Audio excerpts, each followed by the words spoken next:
Fire sprinkler. आज की इस वीडियो का हमारा टॉपिक रहेगा फायर फाइटिंग स्प्रिंकलर सिस्टम में जो यूज़ किया जाता है फायर स्प्रिंकलर, उसके बारे में। इस वीडियो में हम और क्या क्या चीज़ों के बारे में डिस्कशन करेंगे, ये देख लेते हैं।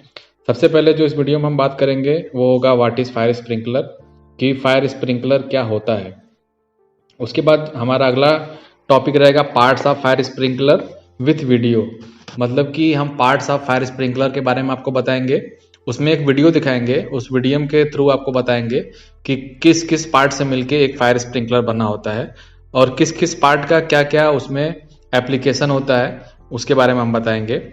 उसके बाद बात करेंगे types of fire sprinkler on basis of design, कि डिज़ाइन के बेसिस पे फायर स्प्रिंकलर के कितने टाइप्स होते हैं, उसके बारे में देखेंगे। उसके बाद and its temperature colour code, temperature और कलर कोड के बेसिस पे जितने पार्ट में इसको डिवाइड किया गया है उसको देखेंगे।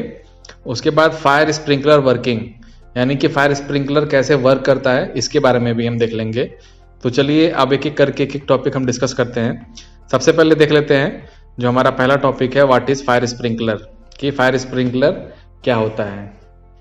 इसकी बेसिक डिफिनेशन इस तरीके से हमने दिखाया है कि फायर स्प्रिंकलर को कैसे हम डिस्क्राइब करते हैं, क्या उसकी डिफिनेशन होती है, उसको देख लेते हैं। तो fire sprinkler is a fixed and sensitive device, मतलब कि एक ऐसा डिवाइस होता है, डिवाइस बोलें या फिर सिस्टम बोलें, कि ये फिक्स होता है और सेंसिटिव होता है। System which is use to extinguish fire by spreading water at high pressure, कि ये आग को बुझाने का काम करता है। ये एक सेंसिटिव सिस्टम होता है, फिक्स्ड होता है और हाई प्रेशर के साथ ये वाटर सिस्टम में लगा होता है। और जब भी कहीं फायर लगी होती है या फिर कोई भी एक्सीडेंट होता है, फायर एक्सीडेंट, तो उस केस में फायर स्प्रिंकलर बर्स्ट करता है और उसके अराउंड जितने भी एरिया होते हैं उसको पानी स्प्रेड करके वो आग को बुझा देता है। ये एक बेसिक डेफिनेशन हो गई फायर स्प्रिंकलर की, कि फायर स्प्रिंकलर होता क्या है। अब इसके रिगार्डिंग अब आगे बढ़ते हैं वीडियो में। Parts of fire sprinkler, parts क्या क्या होते हैं, और साथ ही साथ वर्किंग, कि फायर स्प्रिंकलर के पार्ट्स क्या होते हैं और उनकी वर्किंग क्या होती है। अब बात कर लेते हैं पार्ट्स ऑफ फायर स्प्रिंकलर की। तो पार्ट्स में जनरली इसमें 5 पार्ट होते हैं एक स्प्रिंकलर में। उन पाँचों के बारे में आपको बताएंगे और देखेंगे इनका अलग अलग वर्किंग क्या होता है। तो सबसे पहले देख लेते हैं जो सबसे इसका मेन सबसे इंपॉर्टेंट जो पार्ट होता है वो होता है डिफ्लेक्टर। ये जो पोर्शन होता है इसको हम डिफ्लेक्टर बोलते हैं। ये है जो शाइन कर रहा है, इसका आप शेप देखिए कैसा शेप होता है। अदर जो स्प्रिंकलर होते हैं उनके भी अलग अलग शेप होते हैं। उन शेप्स में देखिए, जैसे ये एक स्प्रिंकलर है, ये है साइड वॉल स्प्रिंकलर है, इसका देखिए डिफ्लेक्टर कैसा है। तो इसके डिफ्लेक्टर के बेसिस पे ही हम इसको क्लासीफाई करते हैं कि ये किस टाइप का स्प्रिंकलर है।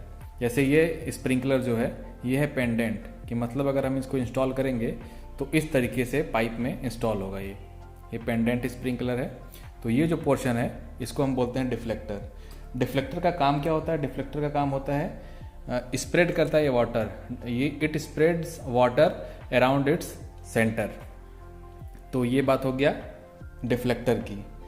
दूसरा पार्ट जो है इसका देखिए, ये है ग्लास ट्यूब, जो आपको ग्रीन कलर की दिखाई दे रही है। ये है सेंसिटिव टेम्परेचर ग्लास ट्यूब। ये मिक्सचर होता है ग्लिसरीन प्लस वाटर का या फिर अल्कोहल प्लस वाटर का। इसमें ये मिक्सचर होता है। ये जो काम करता है, ये टेम्परेचर जब सेंस करता है, जैसे इसके पास टेम्परेचर हाई टेम्परेचर जब पहुंचता है तो ये एक्सपेंड करता है और ये ग्लास ट्यूब फट जाती है। तो जैसे अगर स्प्रिंकलर इस तरीके से इंस्टॉल है तो ग्लास ट्यूब फट जाने से ये जो पोर्शन है जिसको बोलते हैं कैप, ये कैप नीचे आता है और हाई प्रेशर के साथ पानी यहाँ से नीचे की तरफ निकलने लगता है। ये बात हो गया। अब बात करते हैं जो इसका थर्ड पार्ट होता है, ये है जॉइंट थ्रेड। ये जो आपको थ्रेड्स दिखाई दे रहे हैं इसको बोलते हैं जॉइंट थ्रेड्स।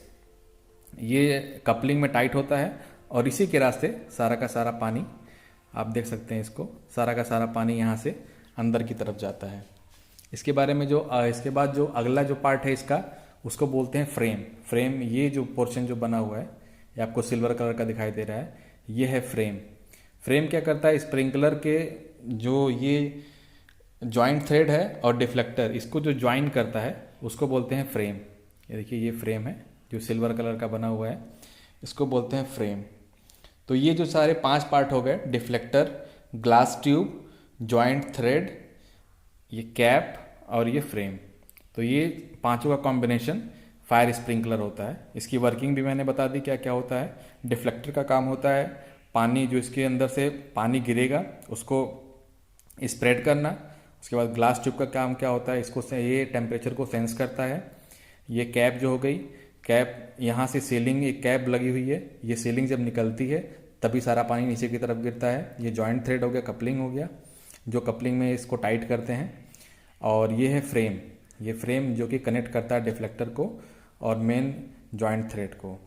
इसका मेक देख लीजिए, मेक ये टाइको का मेक है, इसका यहाँ पे लिखा हुआ टाइको। और ध्यान देने वाली बात है, बहुत सारे स्प्रिंकलर जो आते हैं वो लोकल यानी कि पुअर क्वालिटी के होते हैं, यानी कि बी क्लास के होते हैं, ए क्लास के नहीं होते हैं। तो जान लीजिए जो ओरिजिनल आपको स्प्रिंकलर मिलेगा उसका जो जॉइंट थ्रेड है वो इस टाइप का रहेगा। ये देखिए, ये कलर देख लीजिए आप, इसकी क्वालिटी देख लीजिए। लेकिन जो पुअर क्वालिटी के होते हैं स्प्रिंकलर, उसका जो थ्रेड होता है वो देखिए वो इस तरह का दिखता है। ये जो है देखिए, ये दोनों में डिफरेंस होता है। ये जो है ये ओरिजिनल होता है और ये देखिए ये पुअर क्वालिटी का होता है। ये चीज़ ध्यान देने वाली बात है।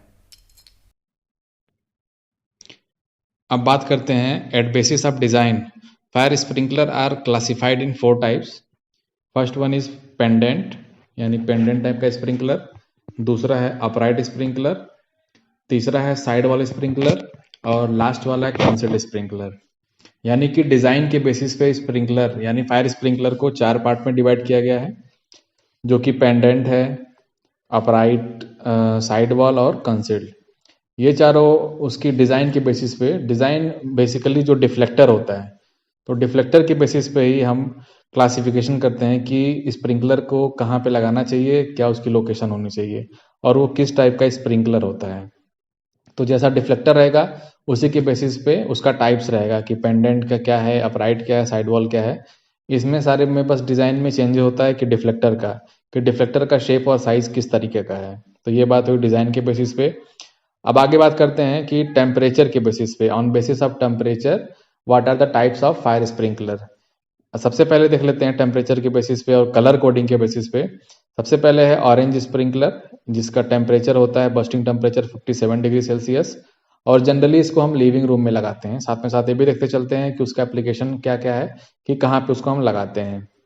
अब आगे बढ़ते हैं, जो हमारा अगला फायर स्प्रिंकलर है उसका कलर कोडिंग है रेड और बस्टिंग टेम्परेचर है 68 डिग्री सेल्सियस। इसको हम जनरली ऑफिस में, रेजिडेंशियल बिल्डिंग में, कमर्शियल बिल्डिंग में, ये सब जगहों पे हम 68 डिग्री सेल्सियस का रेड स्प्रिंकलर इंस्टॉल करते हैं। इसके आगे बढ़ते हैं, जो हमारा अगला फायर स्प्रिंकलर है वो है, उसकी कलर कोडिंग येलो है और इसका बस्टिंग टेम्परेचर 79 डिग्री सेल्सियस है। और इसका इंस्टॉलेशन हम जनरली स्मॉल किचन में करते हैं, जहाँ पे छोटे मोटे किचन हुड होते हैं, वहाँ पे हम येलो स्प्रिंकलर इंस्टॉल करते हैं। अब इसी में आगे बढ़ते हैं, जो अगला स्प्रिंकलर है हमारा उसका कलर कोडिंग है ग्रीन और इसका बस्टिंग टेम्परेचर है वो है 93 डिग्री सेल्सियस। यानी कि 93 डिग्री सेल्सियस अगर वहाँ का एटमॉस्फेयर पहुँचेगा तो ये बस्ट करेगा। एप्लीकेशन एरिया है इसका, जनरली हम किचन हुड यानी बड़े बड़े जो किचन होते हैं वहाँ पे हम ग्रीन कलर का 93 डिग्री सेल्सियस का स्प्रिंकलर इंस्टॉल करते हैं। अब आगे बढ़ते हैं, अगला जो स्प्रिंकलर है वो है ब्लू, उसकी कलर कोडिंग है ब्लू और इसका बस्टिंग टेम्परेचर है 142 डिग्री सेल्सियस। और इसका एप्लीकेशन है, जनरली हम इंडस्ट्रियल फील्ड में इसका इस्तेमाल करते हैं, जहाँ इंडस्ट्री होती है वहाँ पे हम इस तरीके का फायर स्प्रिंकलर इंस्टॉल करते हैं। अब आगे देखेंगे, अगला जो स्प्रिंकलर है उसकी कलर कोडिंग है मावा और इसका बर्स्टिंग टेम्परेचर है 182 डिग्री सेल्सियस, यानी कि 182 डिग्री सेल्सियस। और इसका एप्लीकेशन है इंडस्ट्रियल, यानी कि जहाँ इंडस्ट्री होती है वहाँ पे हम मावा स्प्रिंकलर यूज़ करते हैं। जनरली यहाँ का टेम्परेचर काफ़ी ज़्यादा होता है। इसके बाद सबसे लास्ट में देखते हैं, जो हमारा स्प्रिंकलर का टाइप है उस कलर कोडिंग के बेसिस पे, वो है ब्लैक। इसका जो बर्स्टिंग टेम्परेचर होता है वो 260 डिग्री सेल्सियस होता है। और इसका फील्ड जहाँ पे एप्लीकेशन है, जहाँ पे इसको इंस्टॉल करते हैं, वो रिफाइनरी हो गया या फिर इंडस्ट्री हो गया, लेकिन वहाँ का टेम्परेचर एटमॉस्फेरिक काफ़ी ज़्यादा होता है। यानी कि जहाँ पे मोल्डिंग होती है, कास्टिंग होती है, ये सब जगहों पे टेम्परेचर बहुत ज़्यादा होता है, वहाँ पे हम ब्लैक कलर का फायर स्प्रिंकलर इंस्टॉल करते हैं। ये सारी बात हुई फायर स्प्रिंकलर के बारे में।